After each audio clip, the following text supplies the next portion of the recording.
এবার যার কথা বলবো তিনি আরামবাগে থাকেন।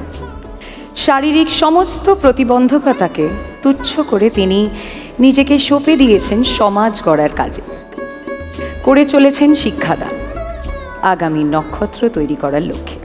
আসুন শুনি তার কথা।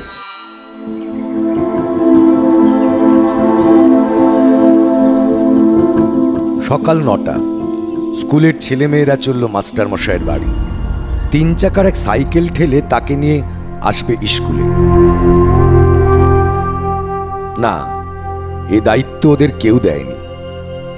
ভালোবাসার টানে ওরা যায়, কারণ তিনি তো আর হেঁটে স্কুল আসতে পারেন না। দাঁড়াতে পারেন না সোজা হয়ে, কিন্তু তার সিট দ্বারা সোজা, আর সিট দ্বারা সোজা রাখার শিক্ষাই দেন ছাত্রছাত্রীদের।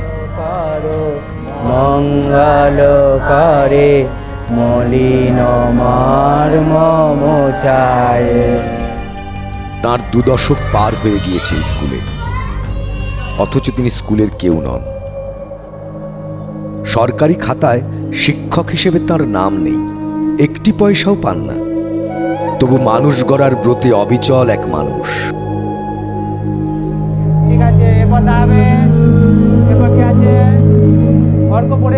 লেখাপড়া বলতে তিনি বোঝেন শুধু বইয়ের পাতা নয়, গাছের পাতায় যে সবুজ রং ধরে তার পাঠই আসল পাঠ।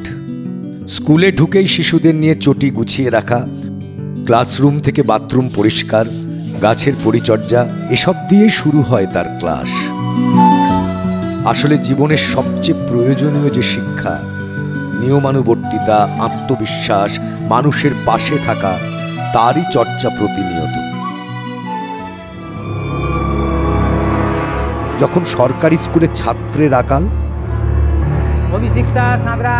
তখন এই যাত্রা প্রাথমিক বিদ্যালয়ে উপচে পড়া কচি কাচাদের ভিড়। কারণ একটাই, ছাত্রদের প্রিয় এই মাস্টারমশাই। স্বেচ্ছা শিক্ষক হিসেবে ছাত্রছাত্রীদের ভালোবাসা পেয়েছেন প্রচুর, কিন্তু অন্য সংস্থান, বৃদ্ধা মা আর তিনি ঠোঙা বানান।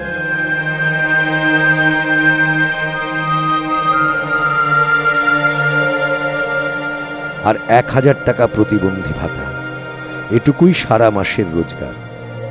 প্রতিদিন দারিদ্র্যের সঙ্গে লড়াই করেন, লড়াই করার শক্তি যোগায় তারই ছাত্রছাত্রীরাই, ওই সরল মুখগুলো। নিজের ঘরের অন্ধকারকে উপেক্ষা করে জ্বালিয়ে চলেছেন শিক্ষার আলো। তিনি স্বেচ্ছা শিক্ষক প্রবীর কুমার পাল। তাকে নক্ষত্র সম্মানে সম্মানিত করতে পেরে TV9 বাংলাও সম্মান।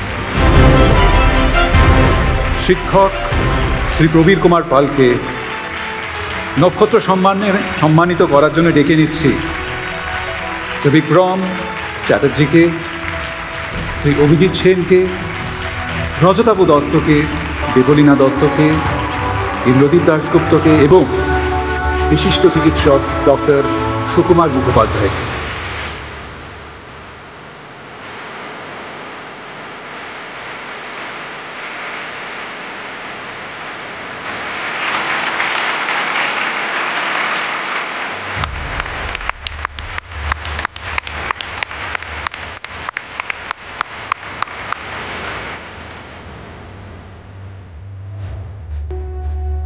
আপনারা নিতে থাকুন, নাকি ছেড়ে শিপিং প্লিজ।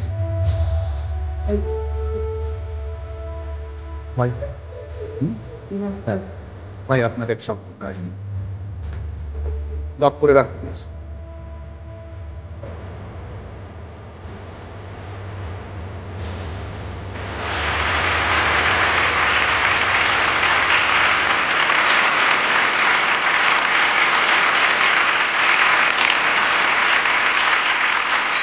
TV9 চ্যানেলকে আমার অশেষ ধন্যবাদ এবং কর্মী বর্গকে অশেষ ধন্যবাদ, এবং এই অনুষ্ঠানটা মুখরিত করতে, আনন্দ মুখরিত করতে যারা অক্লান্ত পরিশ্রম করে এই অনুষ্ঠানটা মানে প্রোগ্রামটা তৈরি করেছে তাদেরকে অশেষ ধন্যবাদ, এবং আমার সভ্যজন যারা যে কত যে যা যথাযোগ্য স্থান থেকে তাদেরকে আমার অশেষ ধন্যবাদ।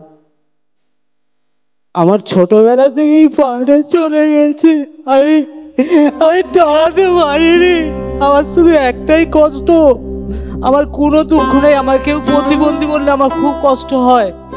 আমি প্রতিবন্ধী নয়, আমি কেন আমাকে প্রতিবন্ধী বলবে? কিন্তু আমি সব পারি, চাষ থেকে আরম্ভ করে সমস্ত জিনিস আমি পারি, কিন্তু আমি চলাটাই তো জীবনে জানি না। আমি উঠতেই পারছি না, আমি চলতেই পারছি না, বাকি সমস্ত আমি জানি।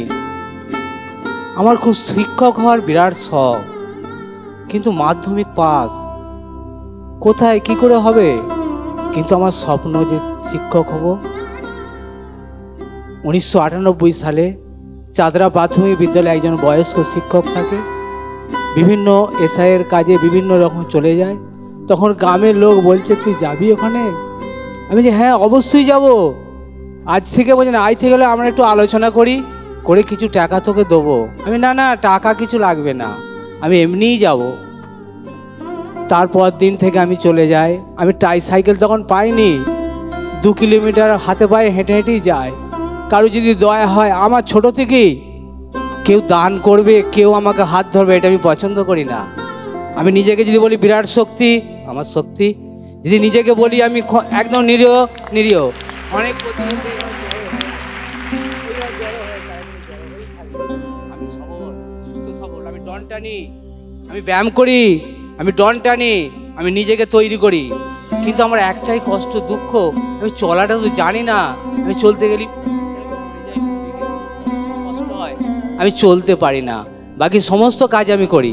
এপিজে আব্দুল কালামের একটা আমার বাণী, ঘুমিয়ে যেটা দেখো সেটা স্বপ্ন নয়, যেটা তোমাকে ঘুমোতে দেয় না সেটাই স্বপ্ন। যাকে দেখে মনে হচ্ছে প্রতিবন্ধী, সে প্রতিবন্ধী নয়। যাকে তোমরা বলছো সবল, তারা মোটেই সবল নয়। আর একটা বলেছি, যদি ঈশ্বর বলে কিছু থাকে, মায়ের কাছে মা কষ্ট হয়, কাঁদে যে আমার পা দুটো আবার এরকম দেবে পরের জন্মে। আমি যেটুকু মন পেয়েছি একটু দিও, এই বলে নমস্কার।